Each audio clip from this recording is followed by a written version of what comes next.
Welcome back at 6:52. Time for your morning news now. President Trump expected to issue an executive order today dismantling the Department of Education. The Wall Street Journal obtained a draft of the order directing Secretary Linda McMahon to take all necessary steps to facilitate the closure.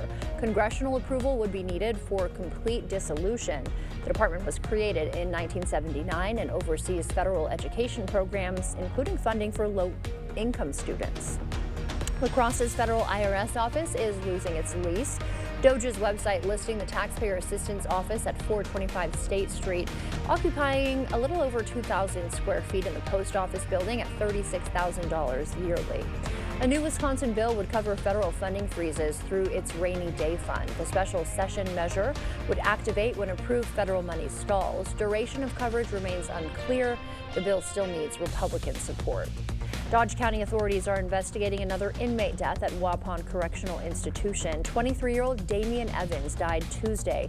He is the 7th inmate to die at the maximum security prison since 2023. The cause of death has not yet been released. As I understand it, the person who passed away was going to get out in a couple of weeks. So he was young, and anytime a young person dies, it's a tragedy. The incident comes as the governor pushes for a $500 million prison reform plan. A UWL student will appear in court this morning on charges of sexually assaulting an underage girl. 19-year-old Caden Atkinson faces multiple sexual assault charges. He allegedly gave 4 girls between ages 14 and 16 alcohol and marijuana.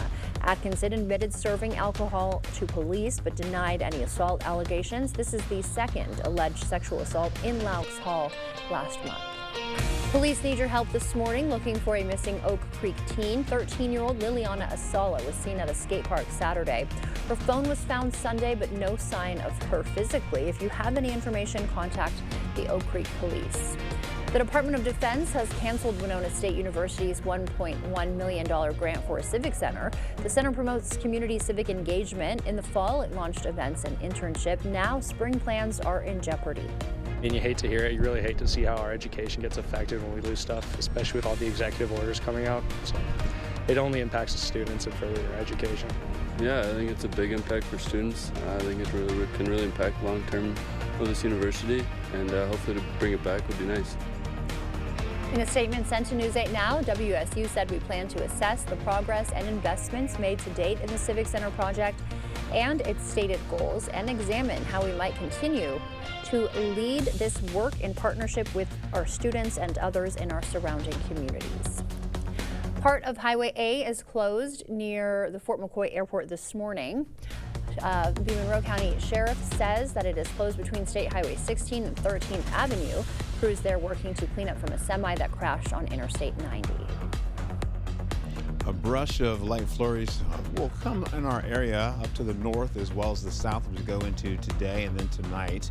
That'll be tonight down by Prairie du Chien and maybe probably getting a sprinkle or two for us here locally. Eau Claire may get a sprinkle out of that as well.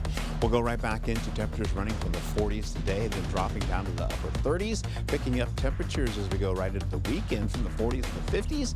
And don't forget to spring that clock forward on Sunday. Maybe do that on Saturday so you get that extra few minutes to sleep in going into next week with warmer conditions on the way.